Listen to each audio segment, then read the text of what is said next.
Today we will see how to install WLC110 water level controller of Ratnotech. We will also see in which starter it is compatible and for which pump it is compatible. This is blinking because of the video. Actually it is not blinking. And we will also see the advantages of our Ratnotech controller. First we will explain the setup what we have done. So this is the controller. This is the mains power source. From here the power is coming. Let me tell you that video is also in Hindi. मैं आपको बता दूं कि video Hindi में भी है, इसके बाद वीडियो हिंदी में भी है. पहले मैं इंग्लिश में बनाता हूँ, इंग्लिश लैंग्वेज में. So this is the mains power. Here mains power you need to connect to the input terminal, phase and neutral. And this is the pump wire. So pump wire you have to connect to the output, neutral and phase. Then you have sensor connection G, OL and OH. G is the common, OL is the starting point which you have to keep at the middle of the tank. OH is the stopping point at which you want to stop the pump. Correspondingly, you can also see here. So whenever the sensor will be dipped in, OL sensor will be dipped in water, then OL will indicate. When the OH will be dipped in the water, OH will indicate. OL actually means overhead lower level and OH means overhead higher level. G is common, so G will send signal to water and OL and OH will receive. So where you have to connect G, OL and OH, that we will show here. So this is the demo tank we have put. So G can be anywhere at the lower place. OL black sensor can be anywhere where you want to start the pump, and OH that is green can be anywhere where you want to stop the pump. So this will decide the starting of the pump, this will decide the stopping of the pump. When the water goes below this sensor, the pump will start, and when the water touches this sensor and this sensor, OL and OH sensor, then the pump will stop. We have also set up a small pump here. So this is for demo, this will pump the water to the tank. This is for demonstration purpose. So now you see like tank is full, therefore the pump is off and OL and OH indication is coming. That means the tank is full, and you can also see the sensor is there in the water. So now what we will do, we will open the tank outlet valve so that the water will reduce. So you see when the water has reduced from the OH sensor, then the OH indication has gone. As soon as the water will go below the OL sensor, then the level in the controller will go off of the OL. So now still the water is going down. You can see we have opened the valve. So water is slowly going down. You can see here it is slowly going down. Still it will take some time to go down. So as soon as it will go down, the OL level will go and the pump will start, and you can see water coming out from here. So you see it is going down. Now finally you can see here it will go down. Now the pump has started because there is no OL signal, and you can see the pump is giving water to the tank. As soon as it touches the OL sensor, the OL indication has come, and once the OH indication will also come, the pump will stop. Still the water has not reached the OH level. We are waiting. So you can see the pump is on, water is coming. Now it is going to touch the OH level. As soon as it will touch, it has touched the OH level, and therefore the pump is off. So this is how it will work. Let me tell you that we have used contact sensor, and we also provide contact sensor in the water level controller. You also use contact sensor. With our controller, you need not to clean the sensor at least for 3 years. 3 years there is no cleaning required. Even if the water TDS is very high, or if the water is of coastal area, if the water is of borewell, if the water is of drain water, any kind of water, any TDS of the water, hard water, soft water, you need not to clean the sensor, you need not to replace the sensor. This is with our controller. We assure you that you need not to use any other sensor, and this sensor will last long. You need not to clean. I will show you how actually people tell that okay, they should use a float sensor, because the float sensor there is no cleaning required, it lasts long. No, with our controller you can use contact sensor. We are assuring you that with our controller you need not to change the sensor for at least 3 years. You need not to touch the sensor. You need not to clean the sensor for at least 3 years. you see we have kept a sensor. So this is the sensor used for some time with other company controller. So I'm not telling that other company is not good or bad. I'm just demonstrating you that okay, people have this thing in mind that okay, the sensor will become dirty or there will be some deposit on the sensor. Yes, it is true. It is true, but it is not true with our controller. So this will not happen with our controller. It will never happen with our controller. 3 years you will be relaxed. No problem. No need to clean the sensor. Now we will demonstrate like in which pump you can install and with which starter you can install and with which starter you cannot install. That also we will demonstrate now. तो जैसा कि आप लोगों को हमने बताया है कि हमारे कंट्रोलर के साथ सेंसर कभी ऐसा नहीं होगा. आपको 3 साल तक सेंसर क्लीन करने का जरूरत नहीं है. 3 साल तक आपको सेंसर चेंज करने का जरूरत नहीं है. Know clean technology. सो इस तरह का हमारे कंट्रोलर के साथ कभी नहीं होगा. ये दूसरे कंट्रोलर के साथ हो सकता है. हमारे कंट्रोलर के साथ सेंसर का हालत इस तरह का कभी नहीं होगा. सो now we will tell you like where you can connect with what pump. So any pump which runs with 2 wire phase and neutral, as we have connected earlier, you can use that up to 2 HP. You can use any pump which is controlled by MCB type starter like this. So you can use you can connect to this pump, this type of starter. So this we will demonstrate now. But with any push button starter, please don't connect. We don't recommend to connect with any push button starter. You can connect with MCB type starter. You can connect with direct 2 wire pump, any pump, borewell pump, submersible pump, open well pump, Tullu pump, any pump, centrifugal pump which runs by 2 wire phase and neutral, or with this type of starter. But any pump which is running by this type of starter, please don't install this, or please this is not recommended.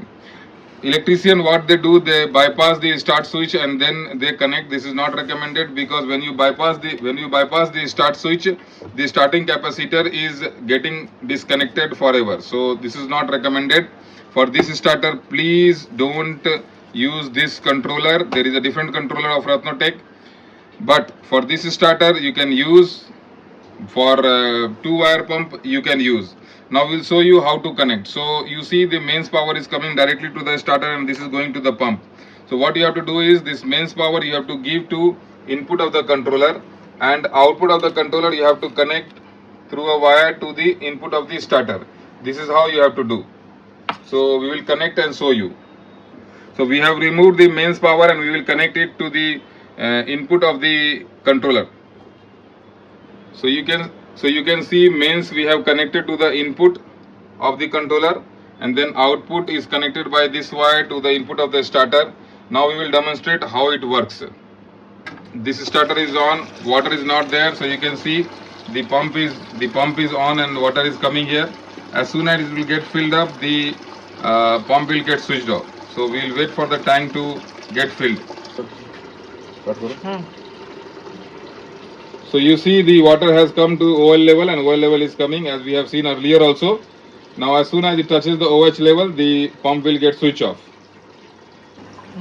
Now the water is about to touch the OH level. OH level it has touched, and see the power is not there to the starter and the pump is off. So for any queries you can contact the technical support number which is there on the back.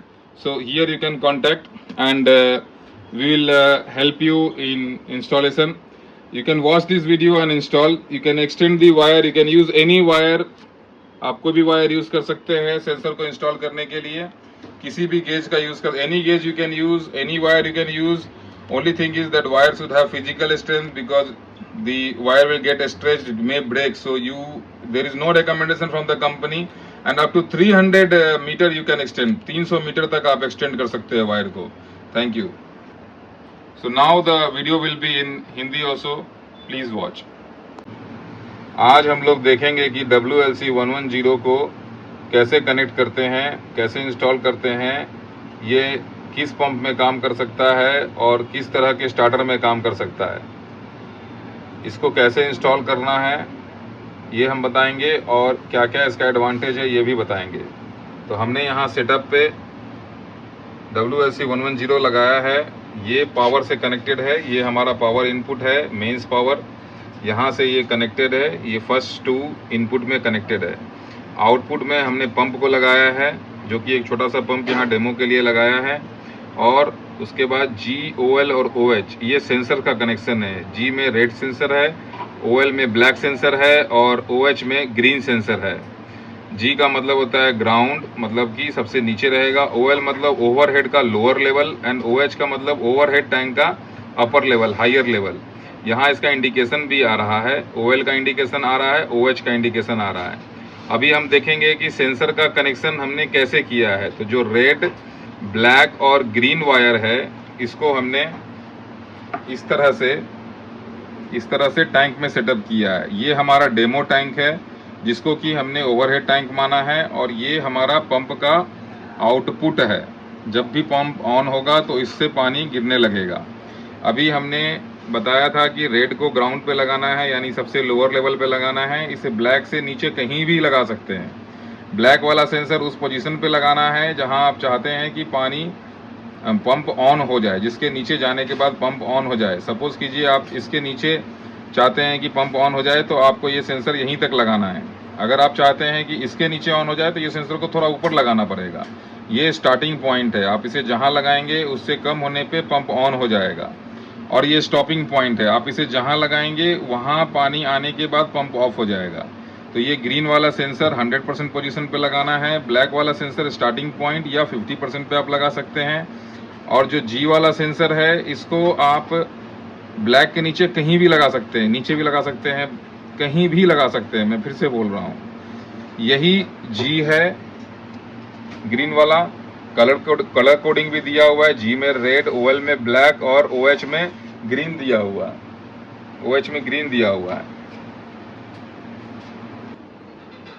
तो अभी चूंकि पानी इसमें 100% है, यानी green sensor का touch हो रहा है, इसलिए OH इंडिकेशन आ रहा है। OH हमारा ग्रीन सेंसर है, OH मतलब ओवरहेड का हायर लेवल। उसी प्रकार से पानी ब्लैक सेंसर को भी टच हो रहा है, जो कि OL है, OL का भी इंडिकेशन आ रहा है। और पंप ऑन नहीं है चूंकि टैंक फुल है। अब हमने यहाँ पे एक सेटअप किया है, एक पंप भी लगाया है, जो पंप नीचे से पानी खींच के ऊपर वाले टैंक में देगा। ये बस डेमो पर्पस के लिए है, और यहाँ से आउटलेट है। अभी हम ये आउटलेट से पंप टैंक में से पानी खाली करने का शुरू कर रहे हैं। आप देखिए, यहाँ अभी ग्रीन सेंसर को पानी छोड़ दिया है, इसलिए OH लेवल चला गया है। अब ये पानी घट रहा है, घटते घटते अभी ये ब्लैक सेंसर को भी पानी छोड़ देगा, तो यहाँ पे OL भी चला जाएगा और मोटर भी ऑन हो जाएगा।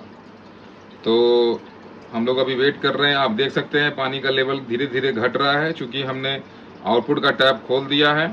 पानी घट रहा है, और जैसे ही ब्लैक सेंसर को पानी छोड़ेगा, यानी OL लेवल को पानी छोड़ेगा, यहाँ इंडिकेशन भी चला जाएगा और पंप भी ऑन हो जाएगा, मोटर ऑन का इंडिकेशन हो जाएगा, और यहाँ पानी भी ऑन हो जाएगा। आप अभी देख सकते हैं कि पानी बस ब्लैक सेंसर को छोड़ने ही वाला है, इसलिए आप यहाँ और यहाँ दोनों जगह ध्यान दे सकते हैं। अभी जैसे ही OL सेंसर को छोड़ा, पंप ऑन हो गया, और यहाँ देखिए पंप ऑन हो गया, मोटर ऑन का भी इंडिकेशन आ गया है। अब जैसे ही पानी OL को टच करेगा, यानी ब्लैक सेंसर को टच करेगा, वहाँ OL इंडिकेशन आ गया, बट पंप ऑफ नहीं होगा। पंप ऑफ होने का कंडीशन ये है कि जब तक ब्लैक सेंसर और ग्रीन सेंसर यानी OL और OH दोनों लेवल ना आ जाए, तब तक पंप ऑफ नहीं होगा। तो इस बात को ध्यान में रखना है। बहुत लोग सिर्फ ग्रीन सेंसर लगाते हैं और पंप ऑफ होने का वेट करते हैं, ऐसा नहीं है।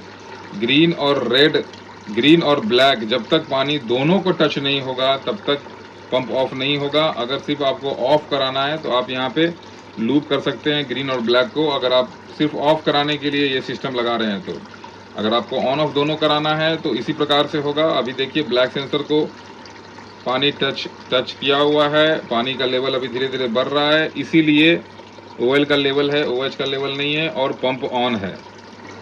अभी भी पानी भर रहा है, अभी पानी का लेवल थोड़ा और बढ़ा है, पंप ऑन है। सिर्फ OL का लेवल आ रहा है, OH लेवल नहीं आ रहा है, चूंकि ग्रीन सेंसर नहीं कनेक्ट हुआ है। सेंसर को कभी भी पंप के आउटलेट के अपोजिट साइड लगाएं, ताकि पानी इसमें, जैसे ही अभी देखिए OH को टच हुआ, पंप ऑफ हो गया। आप देख सकते हैं OH को टच हुआ और पंप ऑफ का इंडिकेशन भी आ गया और पंप ऑफ भी हो गया है। ध्यान हमेशा दें कि ये सेंसर्स को कभी भी पंप के आउटलेट के तरफ ना लगाएं, क्योंकि पंप के आउटलेट के तरफ इसका पानी इसके ऊपर पड़ेगा और इसके ऊपर पड़ने से फॉल्स इंडिकेशन आएगा या बार बार पंप ऑन और ऑफ होगा। इस बात का ध्यान आप जरूर रखें, हमेशा इसके अपोजिट साइड लगाएं ताकि इसका स्प्रिंकल इसके ऊपर ना पड़े और आपको किसी तरह का परेशानी ना झेलना पड़े। अब हम ये देखेंगे कि इसको हम, ये डायरेक्ट पंप है, 2 वायर पंप है, इसमें हमने अभी लगाया है अप टू 2 HP आप लगा सकते हैं। पंप का कनेक्शन जैसे कि मैंने पहले बताया, इनपुट में पावर देना है, आउटपुट में आप डायरेक्ट पंप लगा सकते हैं, 2 वायर पंप, जिसमें कि कोई स्टार्टर नहीं लगा है, किसी प्रकार का कोई अलग से उपकरण नहीं लगा है, सिर्फ नॉर्मल स्विच पे चलता हो 2 वायर पंप, उसको आप कनेक्ट कर सकते हैं। इसके अलावा आप किस तरह के स्टार्टर को कनेक्ट कर सकते हैं वो भी अभी हम बताएंगे। इस WLC110 कंट्रोलर को आप इस तरह के स्टार्टर के साथ कनेक्ट कर सकते हैं। अभी हम लोग डेमो देंगे कि कैसे कनेक्ट कर सकते हैं, लेकिन इस तरह के स्टार्टर के साथ आप कनेक्ट नहीं कर सकते हैं। बहुत सारे इलेक्ट्रीशियन इसको बाईपास करके और कनेक्ट कर देते हैं, बट वो सही नहीं है। इसके लिए हमारा अलग कंट्रोलर आता है जिसमें कि स्टार्टिंग कैपेसिटर का यूज़ होता है, उस तरह का आप कंट्रोलर खरीद सकते हैं। बट इस कंट्रोलर के साथ स्टार्टर को बाईपास करके कभी ना कनेक्ट करें, इसमें पंप जलने का बहुत डर रहता है। इलेक्ट्रीशियन इसके साथ ये लगा के कर देते हैं, बट ऐसा नहीं करना है। हमारा रिकमेंडेशन ये है कि आप इस स्टार्टर के साथ ये कंट्रोलर कभी ना लगाएं। ऐसे स्टार्टर के साथ आप ये कंट्रोलर लगा सकते हैं जहां डायरेक्ट MCB से ऑन ऑफ हो रहा हो, लेकिन पुश बटन टाइप या ड्यूअल टाइप नहीं लगाना है, क्योंकि इसमें जब हम पुश करते हैं तो स्टार्टिंग कैपेसिटर इंगेज होता है। बाईपास करने से स्टार्टिंग कैपेसिटर का यूज़ खत्म हो जाता है, जो कि आपके पंप के लिए हार्मफुल है। तो ये कभी ना करें। हमेशा आप 2 वायर पंप है, 2 HP, उसमें यूज़ कर सकते हैं इसको, या ऐसे स्टार्टर के साथ यूज़ कर सकते हैं, इसमें कोई दिक्कत नहीं है। बस इस तरह का पुश बटन टाइप स्टार्टर है, उसके साथ इसको कनेक्ट ना करें, ना किसी से करवाएं। ये रिकमेंडेड नहीं है, आपके पंप के लिए सही नहीं है। आगे हम ये देखेंगे कि हमारे कंट्रोलर के साथ क्या क्या बेनिफिट्स है, वो भी अभी आपको हम बताएंगे। अभी सबसे पहले हम लोग ये देखेंगे कि ऐसे स्टार्टर में कनेक्शन कैसे कर सकते हैं। यहाँ पे पावर इस स्टार्टर में डायरेक्ट है और यहाँ से पंप को जा रहा है। आप देखेंगे जैसे ही हम MCB ऑन करेंगे ये पंप ऑन हो जाएगा। अब ये पंप ऑन है। अगर हमने अगर MCB को ऑफ कर दिया तो पंप ऑफ हो जाएगा। तो ऐसे स्टार्टर में कनेक्शन कैसे करेंगे? तो ऐसे स्टार्टर में क्या करना है कि सबसे पहले ऐसे स्टार्टर में जो पावर का कनेक्शन है उसको हटा के और इनपुट में दे देना है, और आउटपुट से इसके इनपुट को कनेक्ट कर देना है। वो अभी आपको हम करके दिखाते हैं। तो हम लोग कनेक्शन कैसे करेंगे, तो अब हम लोग पावर इनपुट में देंगे, और जैसा कि हमने बताया आउटपुट को हमने इसके इनपुट को कनेक्ट कर दिया है। पावर इनपुट में देना है, फेज न्यूट्रल, और न्यूट्रल और फेज यहाँ से उठा के इसमें रिस्पेक्टिवली दे देना है।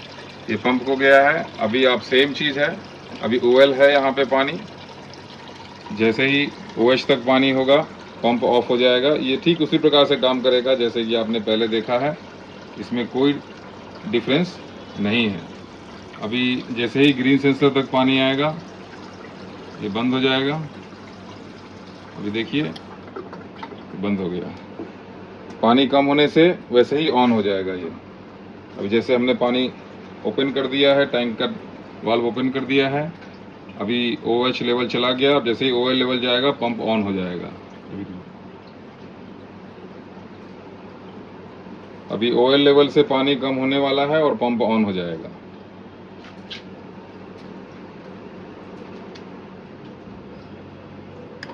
ये पंप ऑन हो गया और पानी फिर से ऐसे ही जैसे पहले काम किया है वैसे ही काम करेगा। जैसे कि पहले मैंने बोला था एडवांटेज बताऊंगा। इसमें आप एक सुविधा है कि आप पंप को ऑफ कर सकते हैं, कंट्रोलर को ऑफ कर सकते हैं। ऐसे करने से आपका कंट्रोलर भी ऑफ हो जाएगा और पंप भी ऑफ हो जाएगा। पंप कभी खुद से नहीं चलेगा। और अगर आप बाईपास कर देते हैं तो यहाँ वाटर लेवल भी दिखाएगा और पंप कंटिन्यूअस ऑन रहेगा। दूसरा एक एडवांटेज है जो कि बहुत बड़ा एडवांटेज है। लोग ऐसा समझते हैं कि फ्लोट लगाना बेटर है। तो क्वेश्चन ये है कि फ्लोट बेटर है या कॉन्टैक्ट सेंसर बेटर है। तो हमारे कंट्रोलर के साथ ये हम लोगों का गारंटी है कि हमारे कंट्रोलर के साथ सेंसर कभी इस तरह का नहीं होगा। जो आप अभी देख रहे हैं यहाँ पे सेंसर का हालत जो अभी आप देख रहे हैं, इस तरह का कभी नहीं होगा, कभी भी नहीं होगा। ऐसा हमारे कंपनी के कंट्रोलर, किसी भी कंट्रोलर के साथ ऐसा नहीं होगा सेंसर। ये हमने डेमो के लिए आपको दिखाया है। इस तरह का आप देख सकते हैं सेंसर का हालत कितना ख़राब हो चुका है। पानी का TDS कैसा भी हो, 400 हो, 500 हो, कोस्टल रीजन का पानी हो, सॉल्टी वाटर हो, कोस्टल रीजन का पानी हो, उसमें भी इस तरह का सेंसर नहीं होगा। ये हमारा गारंटी है, हमारा एश्योरेंस है हमारे कंट्रोलर के साथ, अगर आप कॉन्टैक्ट सेंसर लगाते हैं। इसलिए हमारा रिकमेंडेशन ये है कि कभी भी आप कॉन्टैक्ट सेंसर ही लगाएं, जो हम सेंसर साथ में देते हैं वही लगाएं, फ्लोट सेंसर ना लगाएं। फ्लोट सेंसर का कोई ज़रूरत नहीं है हमारे कंट्रोलर के साथ। आपके पानी का TDS कितना भी हाई हो, बोरवेल वाटर हो या कोई भी वाटर हो, कोस्टल रीजन का वाटर हो, फिर भी ये सेंसर बहुत अच्छा काम करता है। 3 साल तक सेंसर को रिप्लेस या क्लीन करने का भी कोई ज़रूरत नहीं है। ऐसा कंडीशन कभी भी हमारे कंट्रोलर के साथ नहीं होगा। Thank you.